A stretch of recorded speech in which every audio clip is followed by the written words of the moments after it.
Cumprimento a amada igreja com a graça e a paz do Senhor Jesus, amém? Você recebe aí no seu coração a graça e a paz do Senhor Jesus? Aleluia. Abra sua Bíblia comigo, livro de Salmos, número 33. Eu vou estar lendo a partir do verso 18. Livro de Salmos, número 33,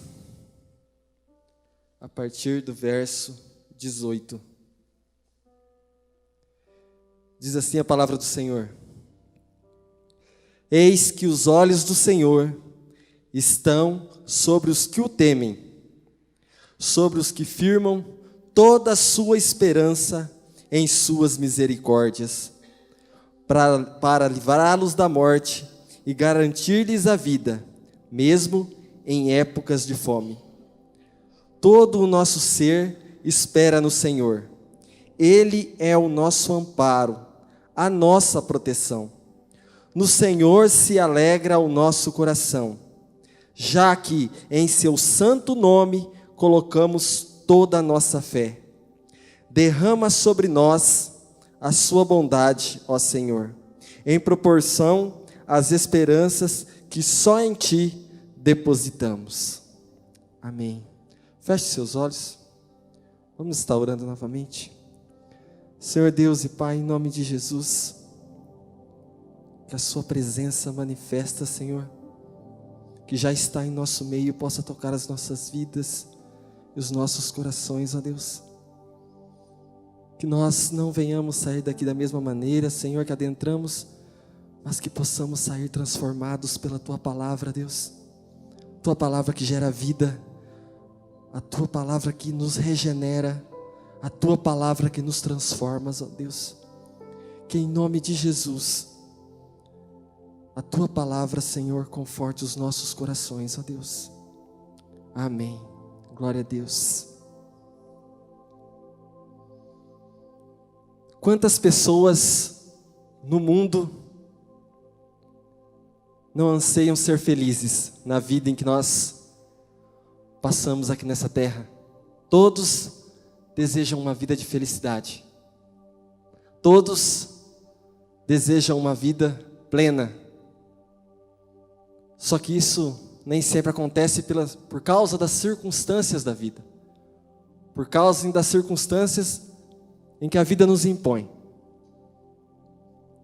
E o que acaba acontecendo, muitas vezes, que a nossa felicidade, a felicidade de algumas pessoas, acaba sendo colocada nas circunstâncias em que ela vive. Então, se eu estou vivendo numa época boa da minha vida, então eu estou feliz. Se tudo está correndo certo com a minha família, no trabalho, na vida financeira, se tudo está indo bem, então eu estou feliz, eu estou alegre, eu estou irradiante. Mas quando as coisas começam a vir a dificuldade, e ela vem sobre as nossas vidas, enquanto nós estivermos vivos aqui na terra, caminhando, vivendo, a dificuldade vai vir, vai chegar para todos. O Senhor Jesus diz assim: no mundo tereis aflições, mas tem de bom ânimo, eu venci o mundo. No mundo nós passaríamos por aflições. E essas pessoas, quando passam por aflições, dificuldades, aí o semblante decai, a esperança em Deus parece que enfraquece, parece que a fé diminui, parece que a luzinha do irmão e da irmã começa a ficar mais fraquinha. Mas o salmista, nesse salmo diz assim, no verso 20: todo o nosso ser espera no Senhor. Ele é o nosso amparo e a nossa proteção. No Senhor se alegra o nosso coração, já que em seu santo nome colocamos toda a nossa fé. O santo nome de Jesus. Toda a nossa fé, toda a nossa esperança, assim como foi cantado no primeiro louvor: todo joelho dobrará ao ouvir seu nome, teu santo nome. todo ser confessará: louvado seja o teu nome, o nome de Jesus Cristo. Quando nós colocamos a nossa fé em Jesus, quando o ser humano olha para Jesus, e pelo que Ele fez, a sua obra do Calvário, as circunstâncias dessa vida já se transformam a ótica. Nós já passamos a não olhar mais as circunstâncias, mas para o que Jesus fez pelas nossas vidas. Olha que coisa interessante. No livro de Filipenses, o apóstolo Paulo, ele nos dá um exemplo maravilhoso de como uma pessoa que mesmo está passando por uma dificuldade, uma adversidade, mas ela tem a sua consciência, ela tem no seu íntimo quem é Jesus na vida dela, o que Jesus fez pela vida dela e quem ela é em Cristo. O exemplo que ele nos dá de como o ser humano pode se tornar alguém focado no Senhor.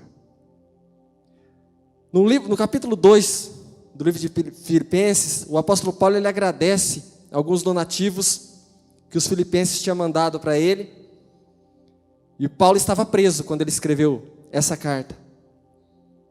Ele agradece esse donativo, diz que ele tem mais que o suficiente. E ele diz algo tremendo, ele diz assim: não que eu esteja necessitado, porque posso todas as coisas naquele que me fortalece. Sei tanto passar necessidade, quanto ter abundância. Ele começa dizendo que ele sabe passar todas as circunstâncias, sabe estar feliz em todas as circunstâncias da vida, mesmo lá naquele lugar de prisão que ele estava. Ele sabia estar feliz, porque ele podia todas as coisas naquele que fortalecia ele. Essa tem que ser a nossa convicção. E o ser humano, na busca dessa felicidade, o que nós vemos por aí afora é que nessa busca da felicidade a pessoa coloca a esperança das circunstâncias, aí acha que a alegria vai vir quando eu encontrar um bom casamento, a alegria virá quando eu ter uma casa nova, a alegria virá quando eu ter um carro melhor, um emprego melhor. E quando isso acontece, a pessoa se frustra, porque aquilo não traz a verdadeira felicidade. Aquilo não preenche a necessidade da verdadeira felicidade que tem que haver em nós, que só está em Cristo Jesus, que só está no preenchimento do Espírito Santo, do transbordar do Espírito Santo de Deus na nossa vida.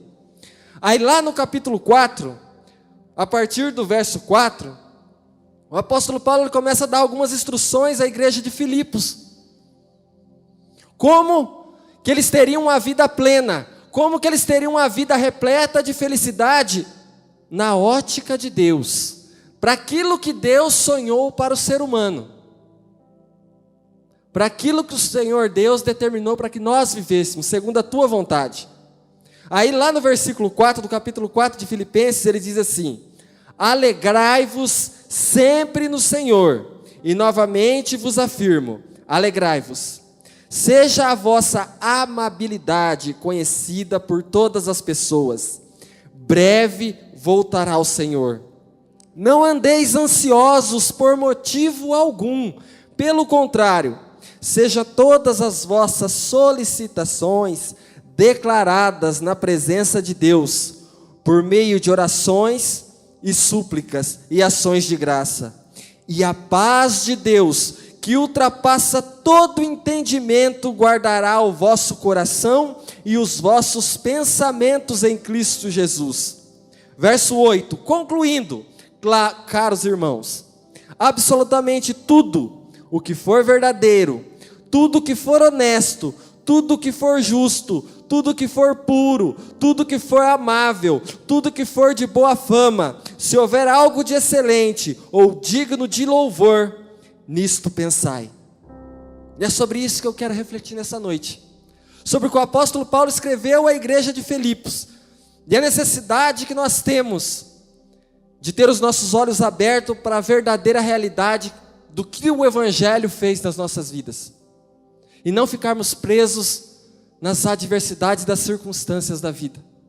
Porque quando nós ficamos presos somente nas circunstâncias que nós podemos ver, aí eu começo a buscar o Senhor pelo carro melhor que Ele pode me dar, eu começo a vir à igreja buscar o Senhor pela casa melhor que Ele pode me dar, eu começo a buscar o Senhor pelo emprego melhor que Ele pode me dar, e eu tiro os olhos daquilo que realmente, o motivo que Jesus veio fazer aqui na minha e na sua vida, que é a obra da redenção, que é a obra da restauração, que é a obra de nos levarmos para ir morar com Deus na eternidade. Eu e você que não éramos dignos, eu e você que estávamos afastados de Deus eternamente. É aí que eu lembro, quando Jesus diz assim: aquele que quiser ganhar a sua vida, perdê-la-á. Mas aquele que perder a sua vida por minha causa, achá-la-á. Acaba que o ser humano, nessa busca de querer ter mais e mais e mais e mais, querer ser agradado, isso acontece muitas vezes, sabe por quê? Você vai no comércio, você vai numa loja, lá tem uma pessoa para te servir. Você entra em determinado lugar, ali está uma pessoa para te servir. Nós vamos nos acostumando a sermos servidos. Nós vamos nos acostumando a sermos servidos. E Jesus nos chama ao caminho oposto. Jesus nos chama a servirmos. A caminhada com Jesus é caminho de cruz, e cruz aponta para a morte. Morte do meu eu, morte das minhas vontades, morte das minhas convicções humanas. Por isso que o apóstolo Paulo fala assim: o evangelho de Cristo para o mundo é loucura, porque ele aponta em perder para ganhar. É perdendo nessa vida que nós vamos ganhar lá. E no verso 4 ele diz assim: alegrai-vos sempre no Senhor. Novamente vos digo, alegrai-vos. Nós temos que estar alegres, felizes com tudo que nós temos. Aí o que muitas vezes acontece, porque o que eu planejava não aconteceu como eu queria, o mau humor toma conta da minha vida e começa a contaminar as pessoas ao redor. Eu planejo 200 coisas, 199 deram certo, uma deu errado. Já é motivo para eu não agradecer a Deus pelas 199 que deram certo. Nós temos que ser gratos a Deus, estar alegres constantemente. Eu tive um supervisor que trabalhou comigo.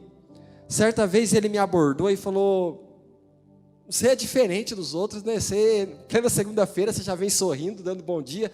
Geralmente a pessoa na segunda-feira está carrancuda. Até ele me chamava de sorriso, porque eu estava sempre sorrindo.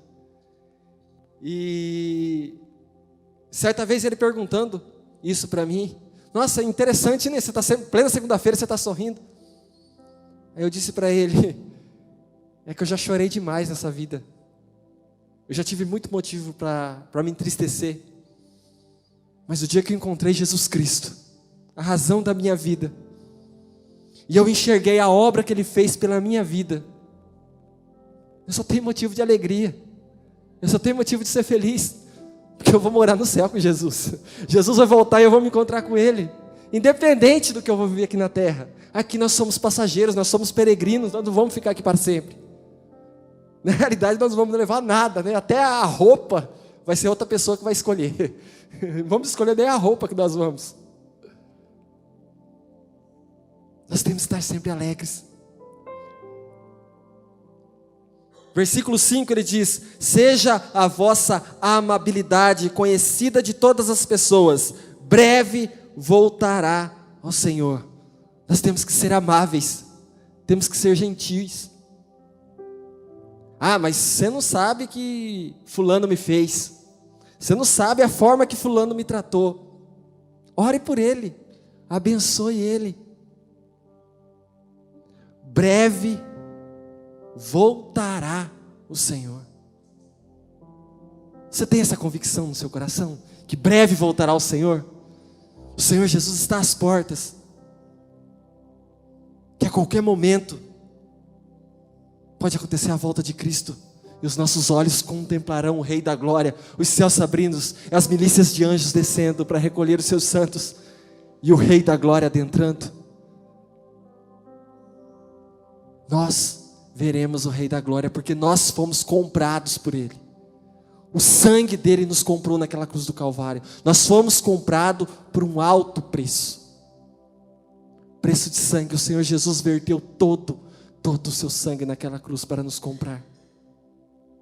Sejamos amáveis, sejamos gentis, releve. O marido releve as atitudes da esposa, a esposa releve as atitudes do marido, o filho releve as atitudes do pai.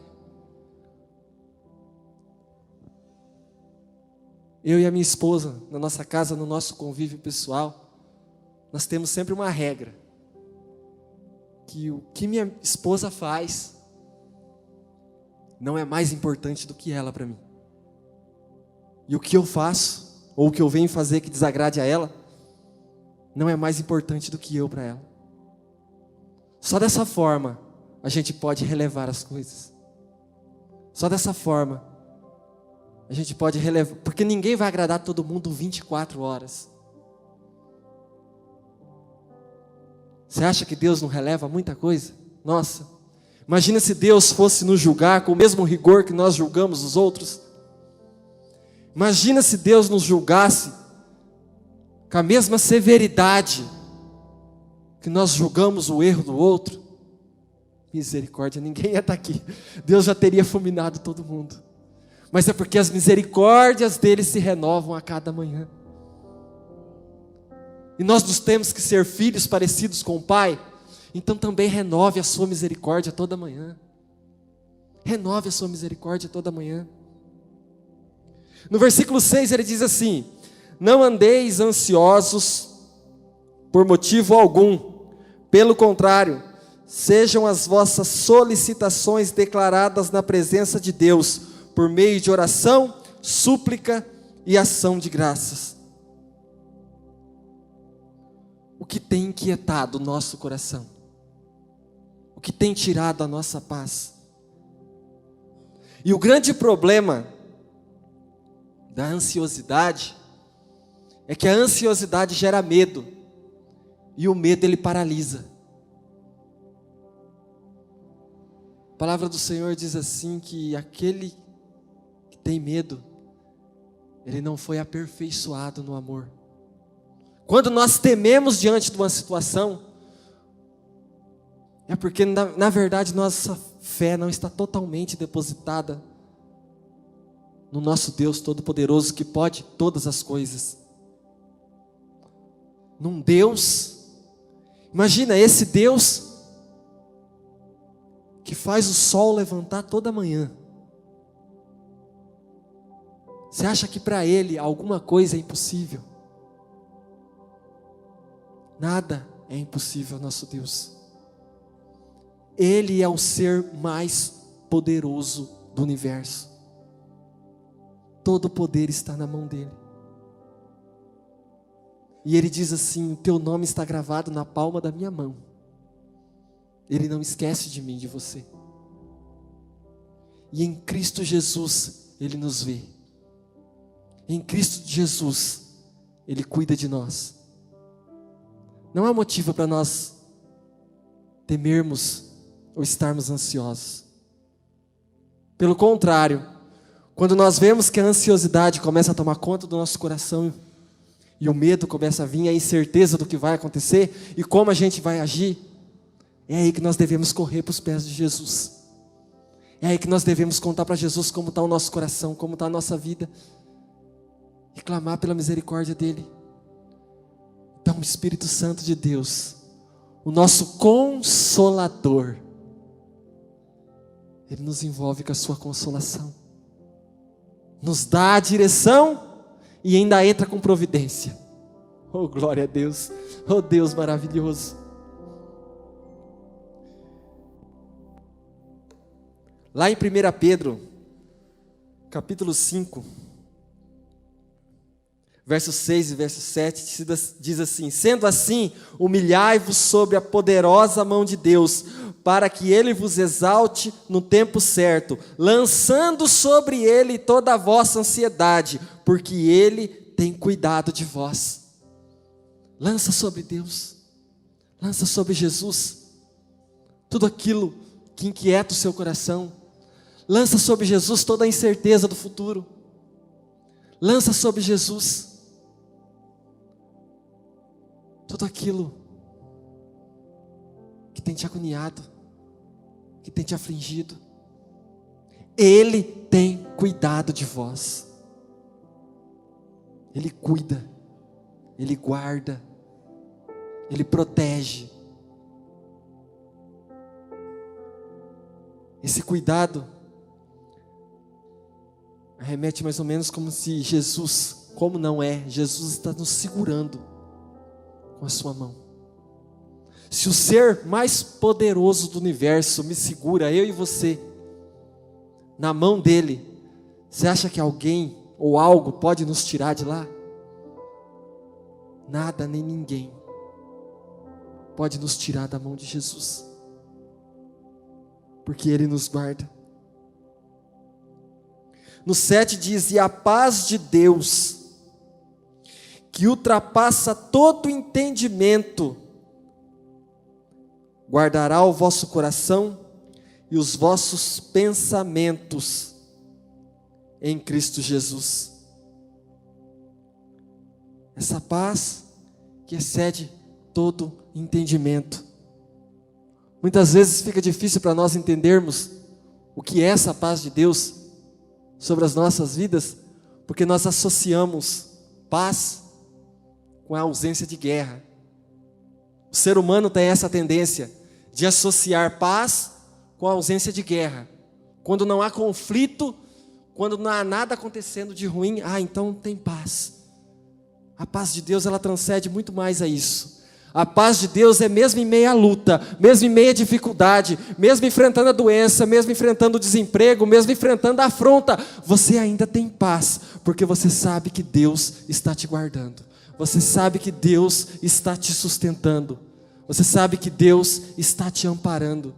O mundo está revirando tudo em sua volta, está tudo de perna para o ar, mas você está sereno, porque a paz de Deus, que ela excede todo entendimento, as pessoas que estão à sua volta, elas não entendem.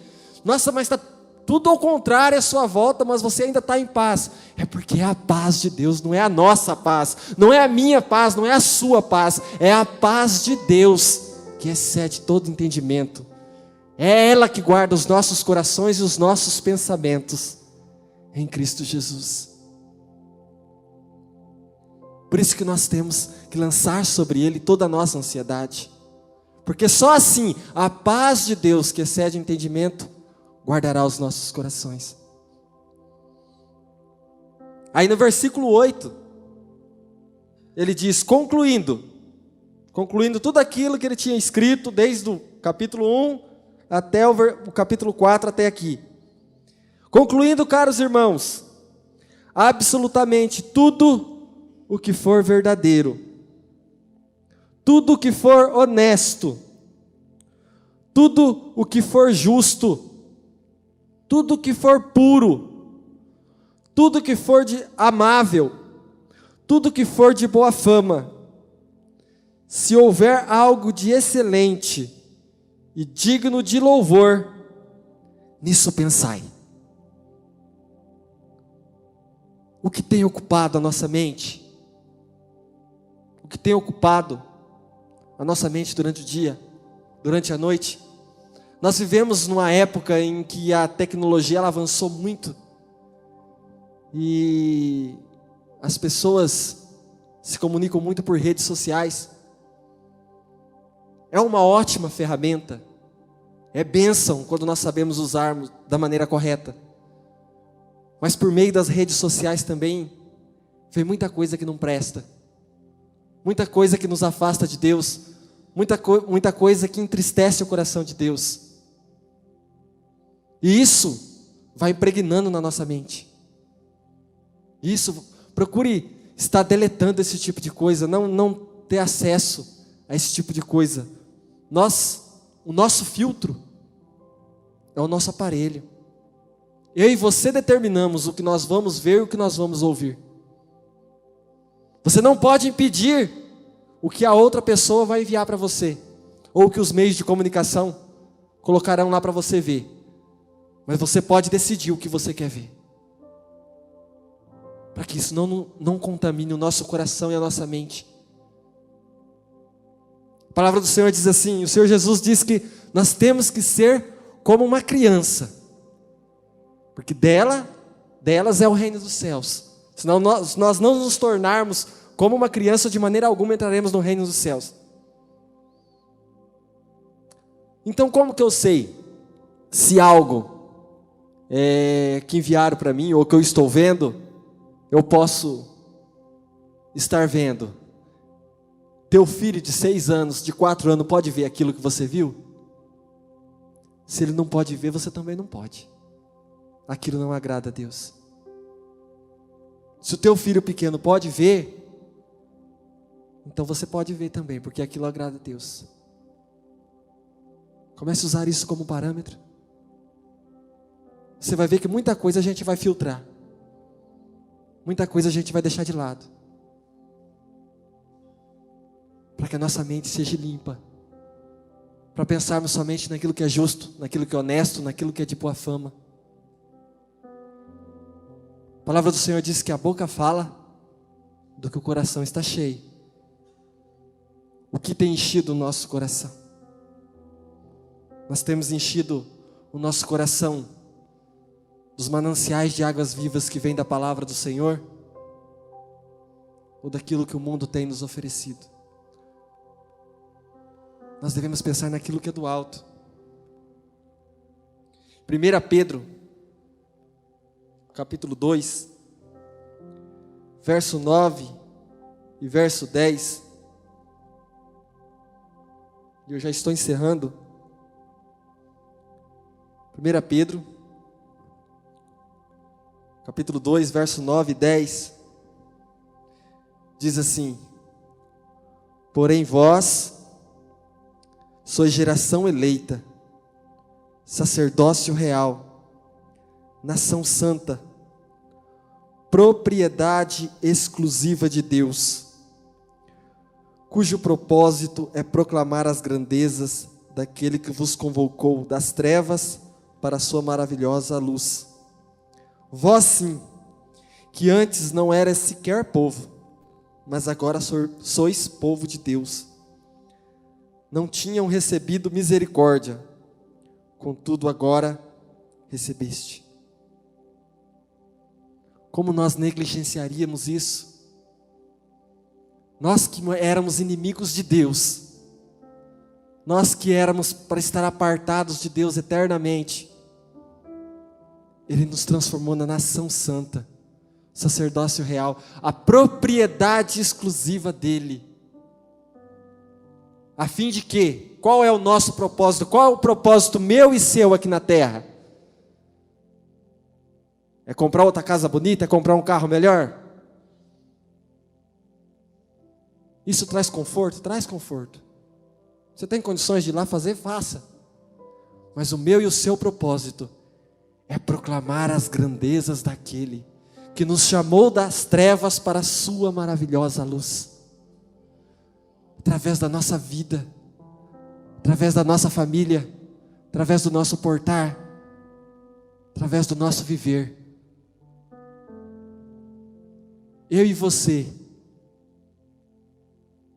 somos o 5º evangelho escrito por Jesus Cristo.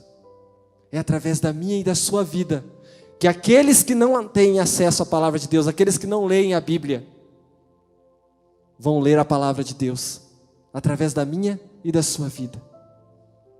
Nós somos o sacerdócio real, a nação santa, a propriedade exclusiva de Deus. Se coloca de pé. Eu vou estar chamando o ministério de louvor à frente. Você está cantando mais um louvor. Feche seus olhos.